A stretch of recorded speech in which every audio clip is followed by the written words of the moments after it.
We now need to identify a whole bunch of different items. So the first one is the number of calls in each month. So we've already got that from the previous example. The second one is we now need the total duration for calls in the month.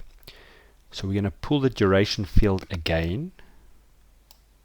You'll see automatically it says it thinks it's going to be a count, but we're going to go and right click here, and we're going to say no, we want it to be a sum. If we say OK, we get these numbers. Remember, the format is, this is how Excel sees time. So I'm going to go in again and change the number format. If we use this time, it's not going to be correct because this is a clock time. So we're going to go to custom, and we're going to use the one with the square brackets around the H. When I say OK, so that's the total duration for calls in the month. We now need the average duration, so I'm going to pull this again. We're going to make it an average. Again, these strange numbers mean that that's what Excel sees as time. So I'm going to go in here. Because of how small the numbers are, you could use a time format now, but I'm going to go back into custom and rather use this one. Now we want to work out the percent each month makes up of the column based on duration. So I'm pulling duration again. You'll see it says count, but I'm going to change it to sum. And now what I want to do is work out what percent each month makes of the column.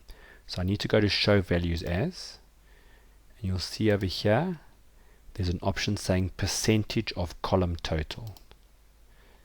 I don't have to worry about my format because when I say OK, you'll see it goes in and creates it in percentage terms. The next thing we need is a running total, again based on cumulative duration. So I'm going to pull another duration in here. I'm going to change it to a sum, and in this case I want to show value as. We go a little bit lower down here. You'll see it says running total in. When you choose that, you have to specify what is the trigger, what makes it change. Excel has guessed month because it can see month there. So in this case, we're happy with that. So when I say OK, again, so the formatting is an issue. So I'm going to right click, value field settings, number format, go straight to the custom, do my time. Okay, so now you can see the running total, and then we want to know the change in number of calls per month from the previous month. So now we're going to do number of calls. So I'm going to pull duration again. This time I want it to be a count, and you'll see it stayed on count, so that's fine. Go to value field settings, and what we want to now see is in the show value as, you can go down here and you'll see we're going to choose the difference from.